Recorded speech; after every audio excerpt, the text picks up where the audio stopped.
আজকে একটা বেদনা বিধুর দিবস। 2009 সালের 25শে ফেব্রুয়ারি আমরা এই 57 জন চৌকস সেনা অফিসার এবং শুধু তাই নয়, আমাদের কিছু কিছু পরিবারবর্গর সদস্যদের আমরা হারিয়েছি।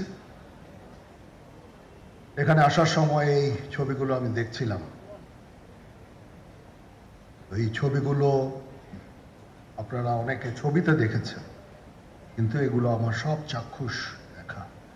আমি একটা চাক্ষুষ সাক্ষী এই সমস্ত বর্বরতার। একটা জিনিস আমাদের সবসময় মনে রাখতে হবে,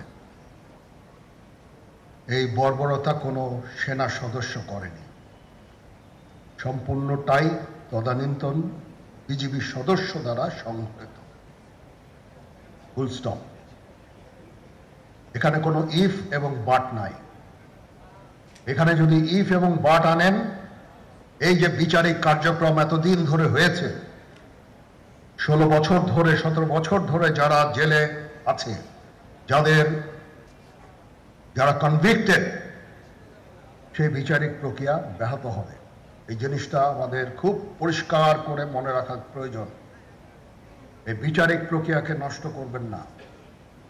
যে সমস্ত সদস্য শাস্তি পেয়েছে তারা শাস্তি পাওয়ার যোগ্য। এখানে কোনো রাজনৈতিক নেতৃবৃন্দ এর মধ্যে উপস্থিত ছিল কিনা, ইনভলভ ছিল কিনা, বাইরের কোনো শক্তি এর মধ্যে ইনভলভ ছিল কিনা, সেটার জন্য কমিশন করা হয়েছে। কমিশনের চেয়ারম্যান এখানে আছেন, উনি এটা বের করবেন এবং আপনাদের জানাবেন। বটম লাইন হচ্ছে যে এই সমস্ত আমাদের এই চৌকস সেনা সদস্য যারা প্রাণ হারিয়েছেন, তারা প্রাণ হারিয়েছেন তদানীন্তন বিডিআর সদস্যদের গুলিতে।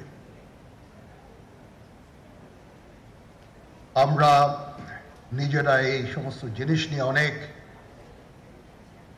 ভিন্ন মত পোষণ করছি। কেউ কেউ এই জিনিসটাকে ভিন্ন খাতে প্রবাহিত করার চেষ্টা করছে। সেটা আমাদের জন্য মঙ্গলজনক হবে না।